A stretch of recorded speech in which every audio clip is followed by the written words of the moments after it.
السيدة بن عرب أهلا بك معنا. Bonjour et merci d'être avec nous. Bonjour. Madame Ben Arab, la Tunisie hier, l'Égypte aujourd'hui, vous pensez que l'effet domino s'est déclenché? Absolument. Je trouve qu'on vit des moments historiques, vraiment historiques. Ça fait 8 jours qu'en Égypte, après la voie qui a été ouverte par la Tunisie, en Égypte actuellement, on est au 8e jour et on a 1 million, et peut-être même plus, 1 million d'Égyptiens qui manifestent pour la démocratie et pour que Moubarak parte. C'est vraiment quelque chose d'historique. Et l'Union européenne doit avoir une position forte. Ce n'est pas encore le cas. Il faut qu'on... Qui sera le suivant, à votre avis, dans la région? Alors, j'ai appris que le roi de Jordanie vient de dissoudre l'Assemblée du gouvernement. Donc, c'est une première chose. Et puis, je pense que tous les autres, l'Algérie, la Syrie, enfin, je crois que tous les métiers, tous les pays de la Grime Sud vont avoir la même position. La voie a été ouverte par les Tunisiens, c'est un rêve qui se réalise, c'est historique et l'Union européenne ne doit pas louper le coche. Alors, désormais, Israël n'aura plus le monopole de la démocratie dans la région? Alors, la démocratie avec des lois internationales qui ne sont pas respectées, c'est quand même un vrai problème. C'est vrai qu'Israël est dans une position difficile aujourd'hui. Elle ne peut plus être, comme elle dit, le rempart démocratique de la rive sud de la Méditerranée. Et donc, il faudra qu'elle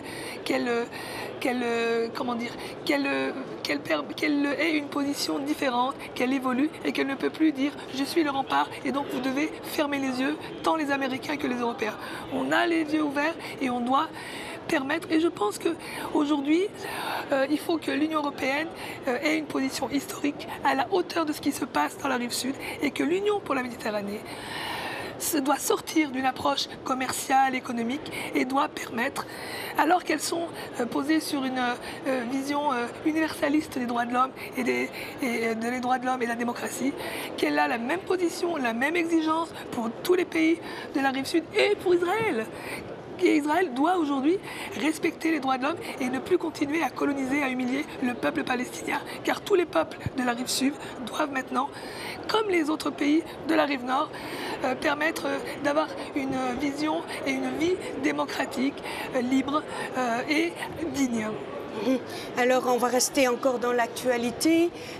La rue arabe a pris par surprise la communauté internationale et singulièrement l'Union européenne.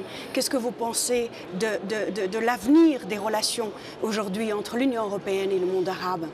Je pense qu'elles doivent être refondées, comme je l'ai dit, sur la démocratie et les droits de l'homme. On ne peut plus dire les droits de l'homme, c'est pour le Nord et on peut fermer les yeux et c'est pas grave si les peuples de la rive sud sont gouvernés par des pouvoirs autoritaires. Ça n'est plus possible et on doit permettre, aider les démocrates, les nouveaux gouvernements démocratiques, permettre de leur mettre en place, organiser une démocratie avec des gouvernements. C'est vrai qu'on ne peut pas d'un seul coup comme ça mettre en place un nouveau gouvernement et une constitution démocratique. Ça veut dire qu'il faut un appui à condition que les peuples de la rive sud le demandent. Si les Tunisiens le demandent, il faut qu'on le fasse. Et ça veut dire aussi que des financements doivent être ouverts pour permettre de mettre en place et soutenir ces démocrates et ces nouveaux gouvernements démocrates. Alors, Madame Ben Arab, vous avez été une des députées européennes qui a interpellé maintes fois l'Union européenne et le Parlement européen sur la répression donc en Tunisie. Mais vous n'avez visiblement pas été écoutée. Alors, il y a une... non, je n'ai pas du tout été écoutée parce que on était, comme on dit, très seuls à ouvrir et à questionner. Et aujourd'hui, tout le monde se dit oui, il fallait qu'on le fasse. Donc maintenant, je pense qu'il faut écouter aussi un peu les personnes qui connaissent les situations et les écouter et mettre en place les organisations et les actions qui permettent d'avoir des pays démocratiques dans la rive sud et aussi, comment dire, d'avoir une autre relation. La relation entre le nord et le sud de la Méditerranée n'est pas équilibrée. On est encore, je crois qu'on n'est pas sorti de la colonisation et de l'esprit colonial. On a les peuples du sud, les pauvres. Eh bien oui, s'ils ont quelques gouvernants un petit peu autoritaires, c'est pas... Non, c'est plus possible, c'est plus acceptable. L'universalité des droits, la démocratie, la dignité des peuples doit être à l'ordre du jour et on ne peut pas seulement avoir une position commerciale et économique. L'économie ne doit plus être le seul argument et le seul objectif. C'est vraiment ça qu'il faut mettre en place aujourd'hui. Est-ce qu'on pourrait parler d'une double libération, d'une double indépendance, entre guillemets, des dictatures arabes, mais à la fois aussi des anciens colonisateurs. Donc le peuple aujourd'hui dit, les peuples arabes disent aux anciens colonisateurs, écoutez, on est mature, on peut se prendre en charge. Absolument. Et on pourrait dire que c'est la nouvelle indépendance, elle est aujourd'hui. Il y a eu un semblant d'indépendance qui était formelle, avec des nouvelles structures, des nouvelles personnes, mais la réalité des peuples et de leur vie n'a pas été prise en compte. Et c'est aujourd'hui qu'on a une libération des peuples dans la rive sud. Et je pense qu'il y aura forcément, comment dire, une conséquence, un effet de ce qui se passe au sud dans la rive nord. Les relations sont très fortes, on a beaucoup de personnes qui ont des liens entre l'Europe et le Maghreb ou la rive sud de la Méditerranée, et forcément ces relations, ces liens, le fait que la démocratie, la démocratisation est en route pour tous les peuples, la Tunisie aujourd'hui, l'Égypte en cours et demain tous les autres pays vont forcément avoir un impact sur les personnes de la rive sud, des Méditerranéens du Sud qui vivent et qui travaillent en Europe. La politique migratoire, par exemple, ne peut plus être acceptable. La politique de Europe forteresse, la circulation des personnes doit venir à l'ordre du jour et c'est indispensable.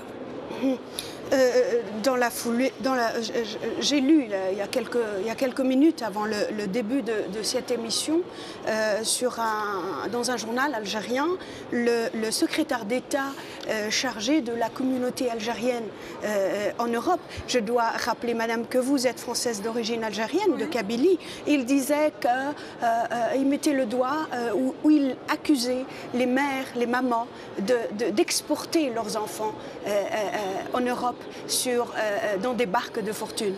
C'est scandaleux, c'est honteux.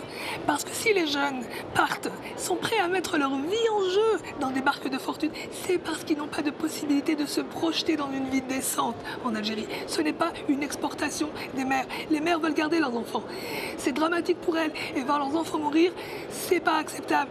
Donc se dire ça, c'est honteux. Je ne suis pas d'accord. Et je pense que la responsabilité, c'est la responsabilité du gouvernement actuel qui ne permet pas aux jeunes d'avoir une vie décente. Alors que l'Algérie a 150 milliards de financement qui sont dans les réserves de la banque américaine. Est-ce que c'est possible? L'Algérie est un pays riche qui ne permet pas de donner cette richesse ou d'organiser cette richesse pour organiser une vie décente pour tout le peuple algérien et pour les jeunes en particulier. C'est dramatique et le gouvernement actuel algérien de Bouteflika et de toute son équipe est responsable de sa situation. Vous pensez que l'Union européenne aujourd'hui comprend de façon claire et limpide que le problème de ces jeunes, que le problème dans ces pays-là n'est pas que économique, il est aussi politique? Je ne suis pas sûre qu'elle l'a déjà compris, mais je pense qu'elle va être obligée de le comprendre. C'est quand même un éclair qui est un coup de tonnerre là qui est arrivé, et je pense qu'il y a c'est obligé, il y a une obligation de se remettre en question et d'avoir une autre politique. Mais ça n'est pas encore le cas. Je pense qu'il va falloir encore bousculer et avoir un questionnement sur notamment la politique migratoire et la politique diplomatique. Quand on a vu les positions de Sarkozy, de Manouari, de certains ministres concernant la question de la Tunisie, au moment où c'était en train de manifester, c'était complètement à côté de la plaque. Ils n'avaient pas de vision qui correspondait à la réalité de la situation des peuples. C'est ce manque de vision, Madame Benarab, qui fait que l'Europe a plus facile à traiter avec une dictature qu'avec une démocratie? C'est à la fois un manque de vision, c'est à la fois un mépris quelque part des peuples. C'était simplement une relation avec les États Or, les États n'étaient pas démocratiques et n'avaient pas de volonté de travailler pour leur peuple, mais de travailler pour eux-mêmes. Il y avait tout un système de corruption, etc.